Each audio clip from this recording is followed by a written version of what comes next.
Assalamualaikum warahmatullahi wabarakatuh.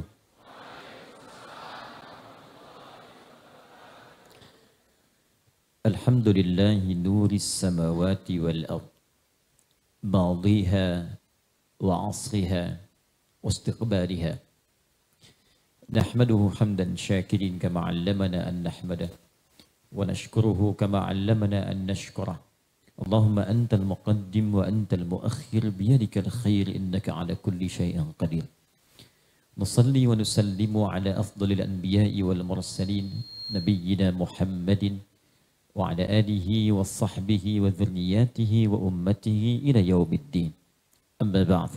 Fa ya ibadallah, usi nafsi wa iyyakum bitaqwallahi faqad fazal muttaqun fala tamutunna illa wa antum muslimun. Qala ta'ala ya ayyuhalladzina amanu taqullaha haqqa tuqatih wa la tamutunna illa wa antum muslimun. Saudara-saudariku yang seluruhnya tanpa kecuali, saya ingin berdoa memohon kepada Allah semoga kita semua dirahmati dan diberkahi oleh Allah Subhanahu wa taala. Saat ini kita berada di Masjid Nurul Asri. Nur itu pancaran kebaikan yang mampu menerangi dan mendekatkan diri kita kepada Allah Subhanahu wa taala. Secara garis besarnya demikian. Kalau kata nur itu dimaknai terkait dengan makhluk.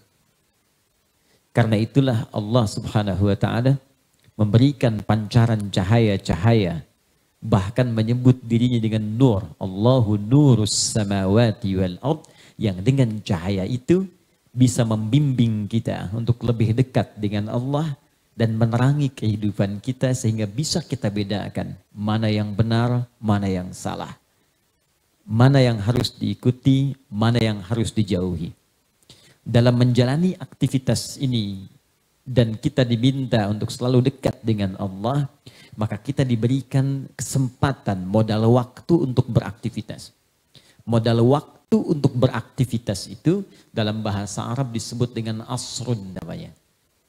Jadi asrun itu bukan sore. Ada solat asar. Ya, ada orang mengatakan solatnya sore. Bukan. Dalam bahasa Arab, sore itu masa. Masa al-khair. Semoga sore ini Anda baik-baik saja. Tapi asrun asalnya kullu waqtin yu'asiruna fahuwa asrun. Orang Arab mengatakan demikian. Setiap momentum waktu yang kita lalui, setiap detiknya, itu disebut asr namanya. Nah, kita diberikan oleh Allah waktu untuk beraktivitas. Karena itu saat Allah menamai manusia terkait dengan pemanfaatan waktu beraktivitasnya, diberi nama dengan insan namanya. 65 kali disebutkan dalam Al-Quran. Jadi setidaknya kita punya 5 nama disebut dalam Al-Quran secara umum. 1, bashar, menunjuk pada aspek nafsu yang ada dalam diri kita yang dikombinasikan dengan takwa. Disebutkan 35 kali dalam Al-Quran, dan ini nama pertama yang oleh Allah diinformasikan pada malaikat dan jin saat kita mula akan diciptakan. Itu di Quran surah ke-15 ayat ke-28. Wa idh qala rabbuka lil malaikati inni khaliqum bashara. Ketika Allah menginfokan kepada seluruh malaikat dan sebagian jin yang ada pada saat itu, bahwa aku akan mencipta makhluk baru, bukan malaikat, bukan jin, dengan misi yang khusus untuk makhluk ini saja. Kenapa? Tahu dari mana jin sudah ada? Ayat 27-nya. Wal janna khalaqnahu min qablu min naris samum. Jin kami ciptakan sebelum manusia dari materi yang beda dengan manusia. Jadi kalau malaikat materinya cuma punya jiwa takwa saja, jiwa kebaikan. Karena itu malaikat sifatnya selalu baik, tak pernah kenal salah. Selalu tegas dan tuntas menunaikan tupoksi kerjanya.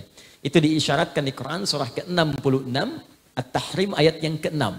Di kiri agak sedikit ke atas di mushaf. La ya'sunallaha ma amarahum wa yaf'aluna ma yu'marun. Malaikat mustahil berbuat maksiat dan menunaikan tugas sesuai dengan tupoksinya, sempurna.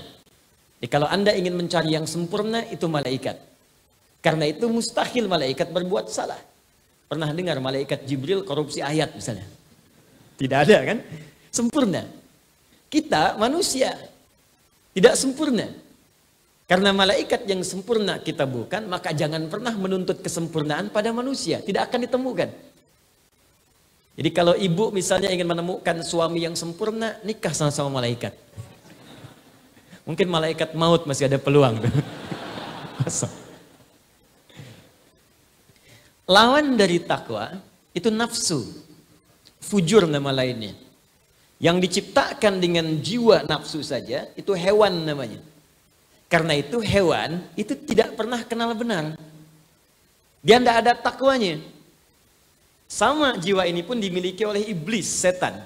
Jadi malaikat tidak kenal salah, setan tak kenal benar.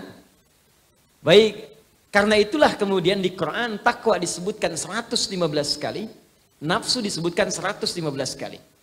Nah, kalau digabungkan nafsu dengan takwa, ketemunya kita di situ. Bashar namanya. Maka dalam diri kita ada potensi benar, ada potensi keliru. Yang mendorong jiwa takwa kita untuk berbuat baik, malaikat disebutkan 88 kali dalam Al-Quran. Yang memberikan was-was kepada nafsu supaya berbuat salah, syaitan namanya. Disebutkan 88 kali juga dalam Al-Quran. Di malaikat 88 kali, setan 88 kali. Malaikat mendorong pada kebenaran tak pernah salah, setan mendorong pada keburukan tak kenal benar. Di tengah-tengahnya ada kita, makhluk yang mungkin salah, tapi bisa kembali untuk tobat dan kepada jalan kebenaran. Karena itu Adam pernah keliru, tapi karena Adam manusia bukan setan, maka Adam diberi peluang tobat, tobat dia. Setan salah, diberikan peluang untuk tobat, dia nggak mau benar. Karena jiwanya cenderung mengajak kepada kesalahan. Karena itu kalau ada orang pernah berbuat salah, jangan vonis dia. Tapi kita doakan supaya kembali kepada jalan-jalan kebaikan. Kalau dia tidak mau tobat, patut ditanya, ini manusia apa? Bukan saya yang bilang, ini yang paling kencang nih. Ini manusia atau sedang dipengaruhi oleh setan? Demikian kalau prinsip ini satu aja kita bawa dalam kehidupan, nikmat kehidupan kita. Di rumah tangga tidak ada yang saling menyalahkan. Karena tahu suami bukan malaikat, istri bukan setan. Papa kenapa sih yang gini aja nggak bisa, kemarin juga begini. Ma, papa kan bukan malaikat. Mama juga bukan setan kan. Makin ribut tuh. Jadi satu. Dua, ada yang disebut dengan ins. Pasangannya jin. Setidaknya 18 kali pasangan ini disebutkan dalam Al-Quran. Ya ma'syarul jinni wal wa ma khalaqtul jinna wal ins. Ins, manusia disebut dengan ins setidaknya memiliki 3 arti. Lawan dari ini langsung kalimat jin. Pertama, ins itu tampak. Jin tersembunyi. Saya berbagi ilmu dasar ya. Di bahasa Arab itu kalau ada kata dibuka dengan jim dengan nun, itu umumnya pasti tersembunyi. Jim dengan nun. Jannah, surga. Kenapa disebut surga dengan jannah? Karena sekarang masih tersembunyi, belum nampak di pandangan kita. Janin, perempuan ada janin dalam rahimnya. Kenapa disebut dengan janin? Karena tidak tampak dalam pandangan mata kita. Langsung. Jin kenapa disebut dengan jin? Karena tak nampak dalam pandangan kita. Hanya satu kata yang dibuka dengan jim dan nun dan tampak. Itu jun. Jin dan jun. Jin kenapa disebut jin? Karena tersembunyi. Fitrah jin itu saat diciptakan tak nampak. Ini saya kasih rahasia nih. Kalau ada jin melakukan penampakan, itu jin sedang kena masalah. Dia sedang keluar dari fitrah kehidupannya. Apalagi manusia yang cari-cari penampakan jin. Itu pasti sedang ada persoalan kurang sehat. Karena jin itu tersembunyi, jangan dipaksa nampak. Sebaliknya manusia disebut dengan ins karena tampak, terlihat. Lahir tampak, nangis kelihatan makhluknya. Tidak ada bayi dilahirkan, mana bayinya, mana nggak kelihatan. Pasti tampak. Karena itu fitrah manusia itu selalu ingin tampak.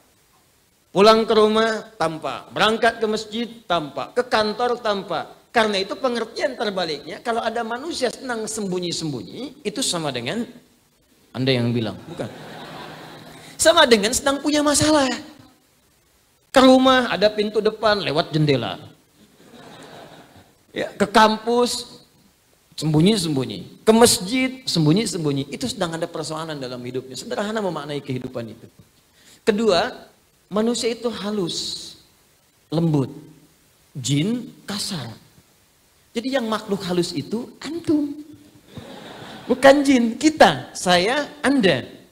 Halus, lembut. Jin kasar. Karena itu tidak pernah ada jin menampakkan diri atau orang kemasukan jin yang lembut, itu nggak ada, Pak. Silahkan cek mana ada orang kemasukan jadi lembut. Ustadz mohon izin ikut pengajian ya, sedang kemasukan jin, mustahil. Kalau tidak mulutnya meracau, tindakannya pasti akan mengacau. Maksud saya, kalau ada manusia tiba-tiba menjadi kasar, tiba-tiba senang sembunyi, itu berarti ada persoalan dalam kehidupannya. Minimal, kata Nabi, ada lingkungan yang salah yang memengaruhi dia dalam kehidupannya. Kullu mauludin yuladu alal fitrah. Setiap yang terlahir itu ada fitrahnya. Dilahirkan dalam keadaan fitrah. Fitrah terbagi dua makna. Satu cenderung untuk mendekat kepada Allah, beragama. Itu di Quran surah ke-30 ayat 30. Paling kanan sebelah atas di mushaf.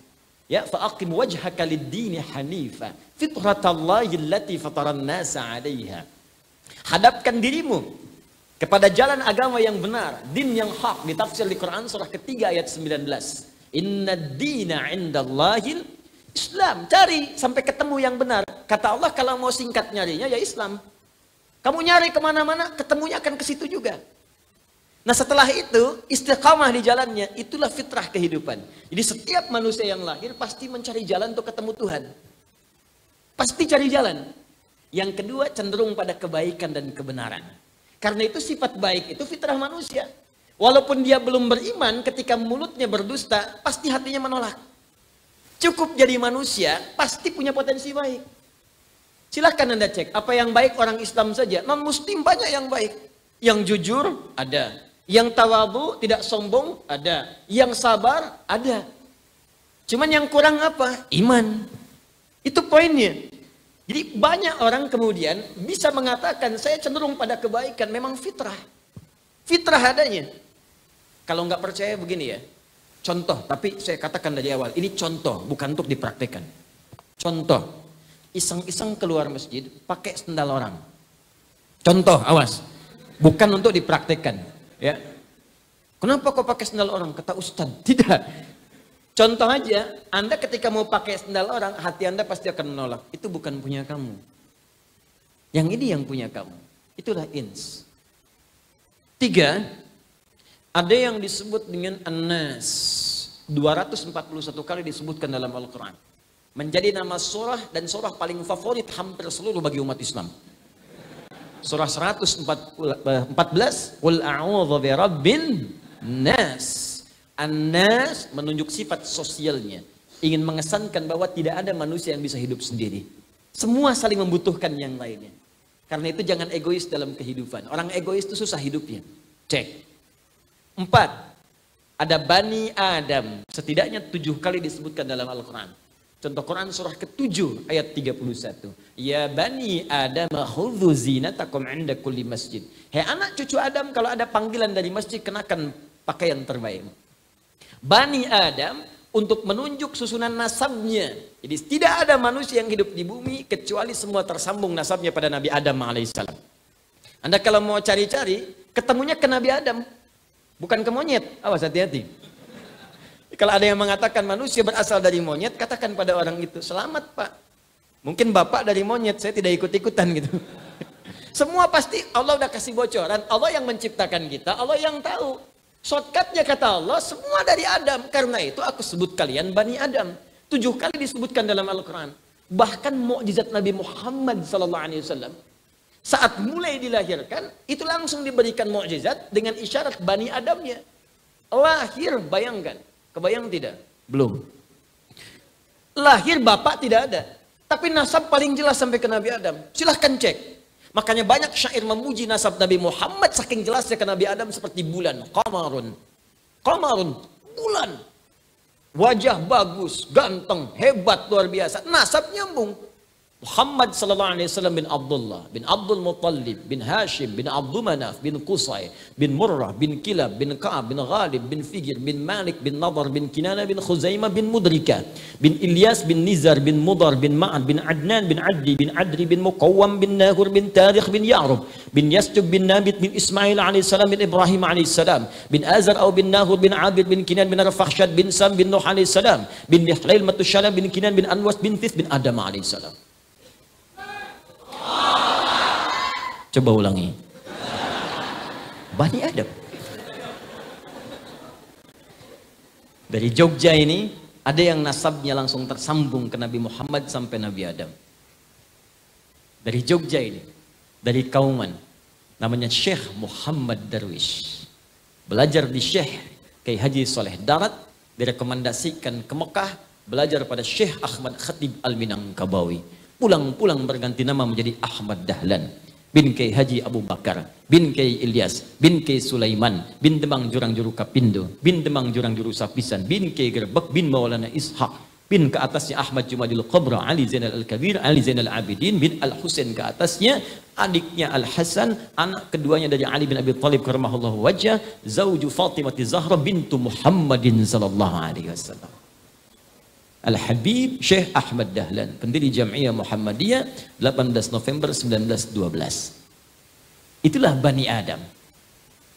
Baik, yang kelima disebut insan. 65 kali disebutkan dalam Al-Quran.